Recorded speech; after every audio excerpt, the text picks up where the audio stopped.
최근 모건 스탠리 리포트가 나오고 나서 테슬라 주가가 폭등했었는데요. 해당 리포트에서는 앞으로 테슬라에게 많은 이익을 가져다 줄 녀석으로 도조를 꼽았습니다. 사실 해당 리포트의 내용은 이미 AI 데이 2022에도 소개된 내용들이었는데요. 역시 월가의 큰형님이 한번 얘기하니까 그만큼 파장도 큰 것 같습니다. 최근에 도조에 대해서도 여러 구독자들께서 관심을 가져주고 계셔서 도조를 기초부터 차근차근히 제품, 팀, 산업과 관련해서 분석을 해드리고자 합니다. 분석 내용은 크게는 4가지로 나누어서 설명드리고자 합니다. 첫째, 도조가 무엇인지, 둘째, 도조는 왜 만들게 되었는지, 셋째, 도조가 얼마나 강력한 것인지, 넷째, 도조에게 주어진 앞으로의 난관은 무엇인지, 이렇게 4가지 같이 알아보도록 하겠습니다. 먼저 여러분들의 구독은 영상 제작에 큰 힘이 돼요. 구독, 좋아요, 알림 설정 미리 감사합니다.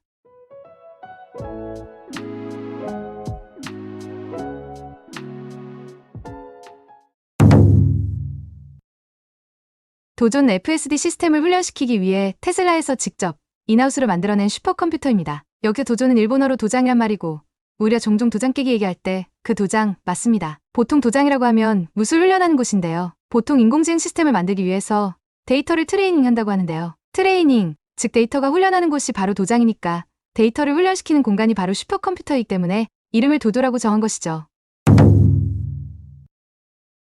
테슬라는 왜 도조를 만들었을까요? 일론 머스크는 최근에 FSD 버전 11을 시운전하는 모습을 공개했었는데요. 테슬라는 지속적으로 FSD를 개선하고 싶은 것이죠. 왜냐하면 자율주행은 사람의 생명과도 직결된 기술이기 때문입니다. 뿐만 아니라 이후의 로보택시에서도 비즈니스 임팩트를 위해서도 지속적인 개선은 필요합니다. FSD 개선에 필요한 핵심 요소는 무엇일까요? 바로 주행 데이터입니다. 테슬라에서는 기하급수적으로 쌓이고 있는 주행 데이터의 양과 이것을 처리하는 프로세스 능력에 대해서 고민을 하기 시작한 것이죠. 데이터 양으로 보자면 3억 마일 데이터를 누적해놓았고 40만 명의 FSD 베타 사용자를 통해 데이터를 지속적으로 모으고 있습니다. 그 외에도 전 세계에 약 500만 대의 테슬라 자동차가 깔려있고 10년 안에 5천만 대의 전기차가 깔릴 것으로 예상하고 있습니다. 거기서 지속적으로 주행 데이터를 모을 것으로 기대하고 있는 것이죠. 따라서 테슬라 입장에서는 주행 데이터가 앞으로 폭발적으로 생성되고 쌓일 것으로 예상하고 있는 것이죠. 이렇게 폭발적으로 쌓인 데이터를 이용해서 인공지능 시스템을 개선을 해야 하는데 이런 막대한 데이터를 처리할 물리적 하드웨어가 부족하다는 것을 알게 되었고 추가적으로 이런 하드웨어를 수급하는 것에도 어려움이 있겠다고 분석한 것이죠. 현재 엔비디아의 주가가 이렇게 높게 평가된 것에는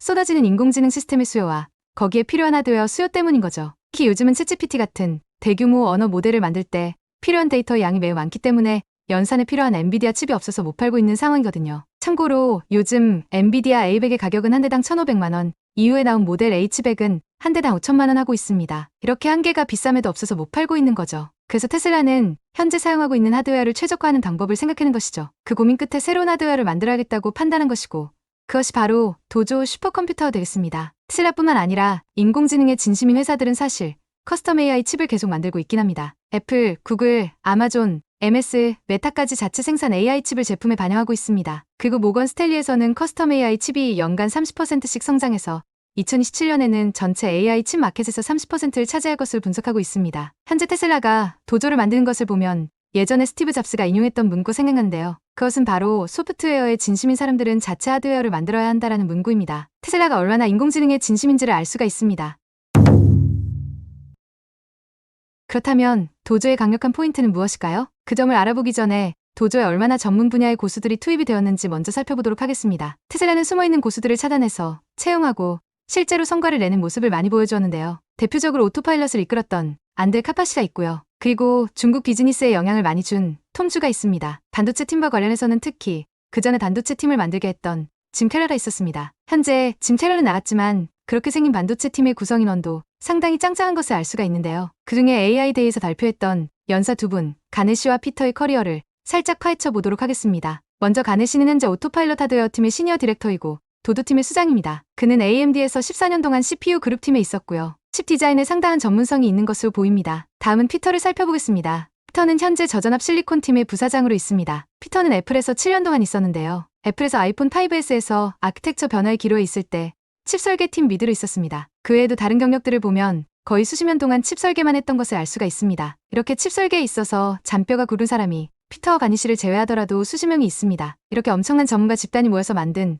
도조 슈퍼컴퓨터의 강력한 포인트 같이 살펴보도록 하겠습니다. 첫 번째, 비용이 조 단위로 아껴질 것으로 보입니다. 테슬라는 AI 데이에서 도조 트레이닝 타일 1개 성능이 6개의 A100 GPU 박스와 비견된다고 말했었습니다. 실제로 도조 트레이닝 타일 하나와 6개 A100 GPU 박스 가격을 비교하면 거의 6배 차이하는 것을 알 수가 있습니다. 그런데 테슬라는 도주 컴퓨터를 2024년까지 100엑사플롭을 처리할 수 있는 슈퍼컴퓨터로 만든다고 했었는데요. 100엑사플롭을 처리할 수 있게 도주 컴퓨터를 구성하고 똑같이 A100 GPU로 처리할 수 있게 구성했을 때의 코스트를 비교해보면 최대 65억 달러까지 절약할 수 있다고 분석되고 있습니다. 하나로 치면 최대 8.5조 원이 아낄 수 있는 것입니다. 이렇게 비용도 어마어마하게 줄일 수 있는데 속도 또한 엄청나게 향상시키는 것으로 분석됩니다. 테슬라 AI데이에 발표된 자료에 기반하면 GPU로 한 달 걸리던 것을 도조를 이용하면 일주일 정도로 줄일 수 있다고 합니다. 결국 로보택시를 위한 FSD 완성도를 빨리 달성할 수 있고 개선 속도도 빨라질 수 있음을 의미합니다. 특히 이번에 발표된 FSD 버전 12에 대한 내용을 살펴보면 앞서 말씀드렸던 GPU로 한 달 걸리던 것을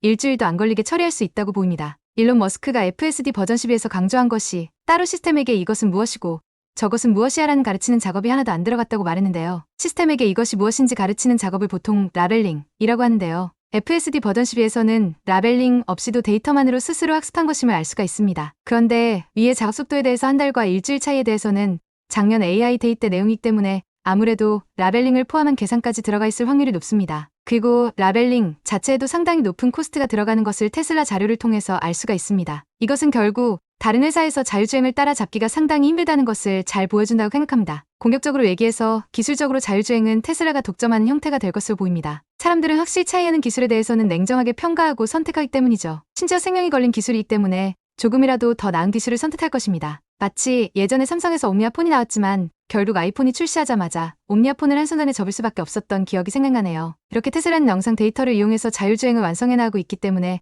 영상 데이터에서 액션을 만들어내는 인공지능 기술에 매우 전문성이 있다고 볼 수 있습니다. 바로 그 응용으로서 옵티머스가 FSD에서 사용한 기술을 동일하게 이용하고 있다고 인베스터 데이에서 얘기했었습니다. 따라서 영상 데이터에서 액션을 만들게 하는 여러 응용으로의 확장이 매우 용이한 상황입니다. 구체적으로는 철도, 비행기 등 모든 운전 간의 자율주행 변환이 가능하게 될 수 있는 것이죠. 특히 비행기 자율주행에 대해서는 군사적으로도 큰 의미가 있기 때문에 상당히 큰 긍정적 임팩트가 있다고 볼 수 있겠네요. 그렇지 않아도 보잉에서 이미 자율주행 비행에 대해서 수년 전부터 연구를 해왔었는데요. 보잉과의 라이센싱도 멀리 보면 생각할 수가 있겠네요. 영상 데이터 분석은 사실 헬스케어 쪽에서도 많은 관심이 있는 분야인데요. 각종 MRI, 초음파, CT 등으로 관측한 영상 데이터를 분석하고 진료하는 데에도 확장이 가능하다고 볼 수 있겠습니다. 이미 뉴럴링크 쪽에서 상당히 많이 이용하고 있을 것이라는 얘기가 돌고 있지만 제품이 나오면 알 수 있겠네요.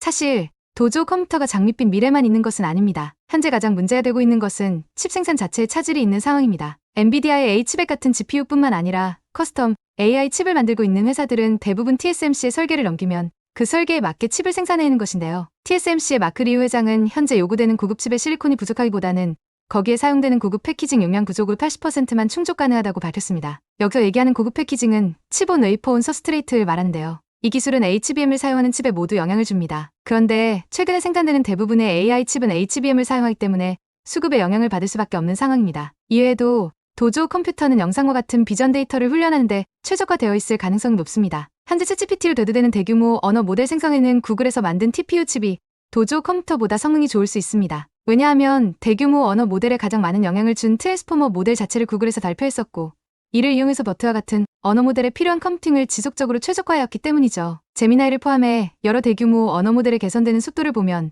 구글이 컴퓨팅을 상당히 최적화해놓았음을 알 수가 있는데요. 이 부분에 대해서는 아직 도조 컴퓨터가 구글의 TPU를 압도할 수 있을지는 아직 미지수인 상태입니다. 보통 구글은 새로운 TPU 칩 버전을 내놓으면 이전 버전과 성능을 비교하는데요. 최근에 TPU 버전 5를 내놓았습니다. 그리고 클라우드 플랫폼에서도 상당히 연동을 잘 해놓아서 머신러닝 엔지니어들이 상당히 쓰기 쉽게 환경을 잘 구축해 놓은 것을 알 수가 있습니다. 이전 버전인 TPU 버전 4에 대해서는 구글 브레인 연구원들이 엔비디아 A100 칩과의 성능을 비교한 연구를 한 적이 있는데요. 거기서도 속도, 코스트 측면에서 TPU가 훨씬 압도하는 것을 알 수가 있었습니다. 오늘은 테슬라의 도조 슈퍼컴퓨터에 대해서 같이 알아보았습니다. 분명한 것은 테슬라 FSD의 완성도를 끌어올릴 것이고 옵티머스 트레이닝을 매우 가속화시킬 수 있는 긍정적인 영향을 줄 것으로 보입니다. 특히 이번 분석을 하면서 하드웨어까지 건드리는 테슬라가 얼마나 인공지능 소프트웨어의 진심인지 알 수 있게 되었는데요. FSD 기술은 앞으로 다른 오토메이커 누구도 넘어설 수 없는 기술이 될 것으로 보이네요. FSD 고도화로 로보택시가 상용화되면 그 가치를 훨씬 많은 대중이 알게 될 것인데 그때까지 다른 오토메이커들이 자율주행 기술이 준비될 수 있을지 그것이 궁금하네요. 결국 오토메이커들은 엔비디아 또는 테슬라의 자율주행 기술을 라이센싱해야 할 것으로 보입니다. 그 외에도 비전 데이터를 이용한 인공지능 시스템을